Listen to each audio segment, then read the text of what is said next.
बिस्मिल्लाहिर्रहमानिर्रहीम। Dear students, अस्सलाम वालेकुम।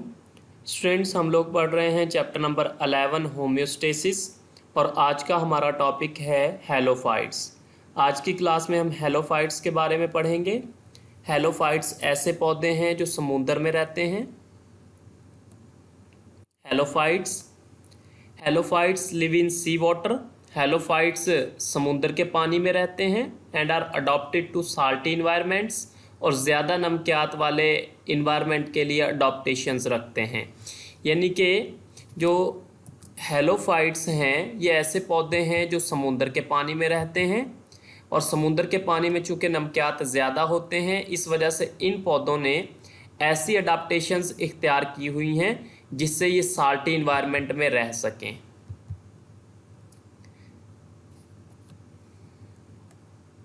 Salts enter in the bodies of such plants due to their higher concentration in sea water।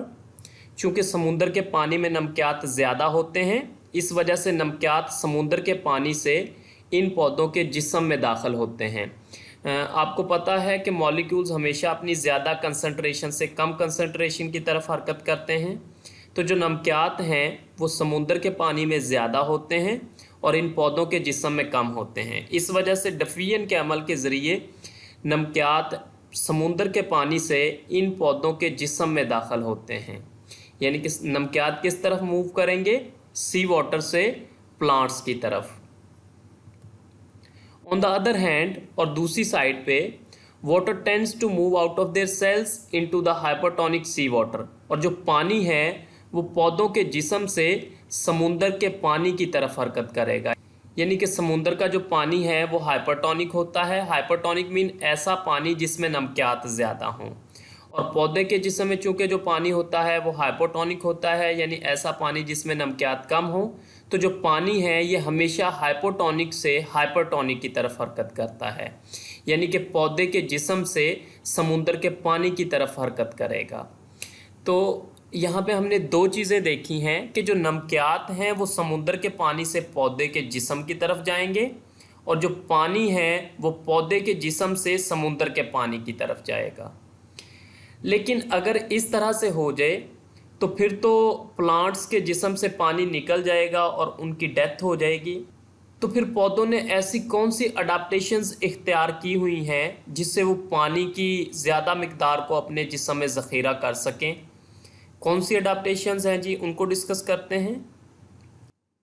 When salts enter into cells, plants carry out active transport to move and hold large amount of salts in vacuoles।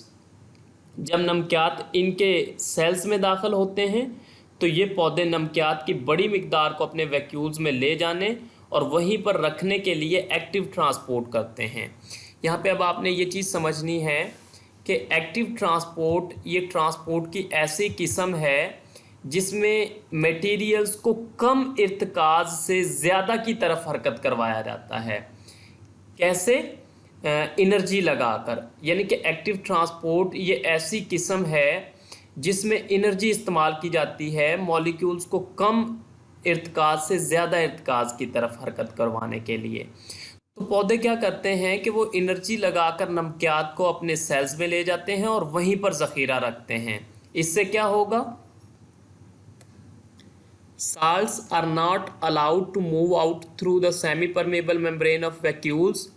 और नमकियात को vacuoles की semi permeable membrane से गुजरकर बाहर नहीं जाने दिया जाता। यानी कि जो नमकियात वैक्यूल्स के अंदर दाखिल हुए हैं उनको वहीं पे रखा जाता है, बाहर निकलने नहीं दिया जाता।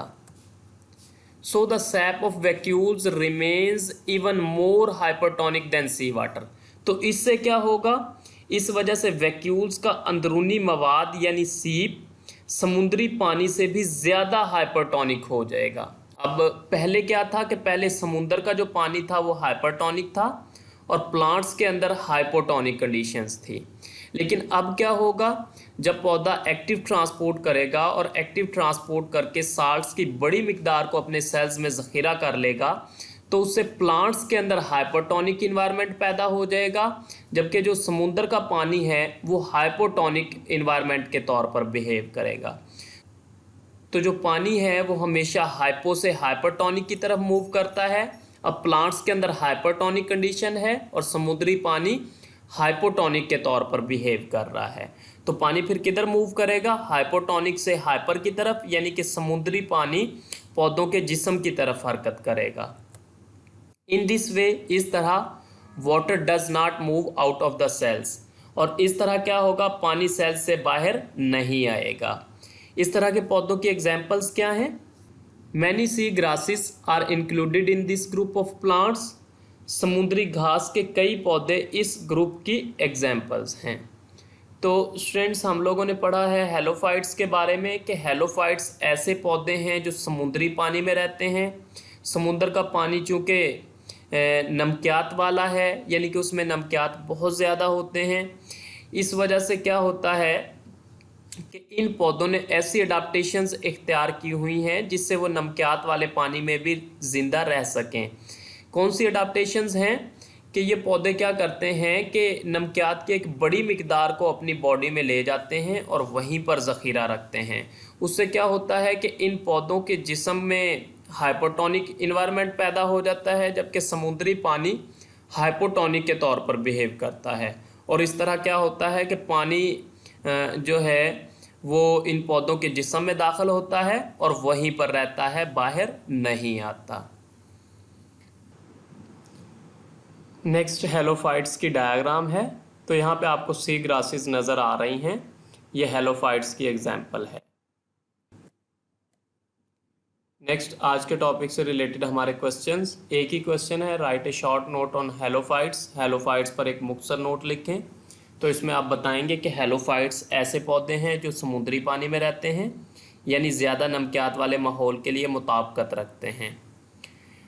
ऐसे पौधे क्या करते हैं कि एक्टिव ट्रांसपोर्ट करके नमकियात की बड़ी मिकदार को अपने वैक्यूल्स में ज़ख़ीरा कर लेते हैं, जिससे इनके अंदर हाइपरटोनिक इन्वायरमेंट पैदा हो जाता है और समुद्री पानी इन पौधों के जिस्म में दाखिल होता है और इन पौधों के जिस्म से बाहर नहीं आता। इन पौधों के एग्जाम्पल्स में क्या है? समुद्री घास के कई पौधे इन पौधों की एग्जाम्पल्स हैं। नेक्स्ट, आपकी बुक जहाँ से आपने इस टॉपिक को प्रिपेयर करना है। तो स्टूडेंट्स, आज हमने पढ़ा है हेलोफाइट्स के बारे में। हेलोफाइट्स सी वाटर में रहते हैं और अडाप्टेशंस रखते हैं साल्ट इन्वायरमेंट के लिए।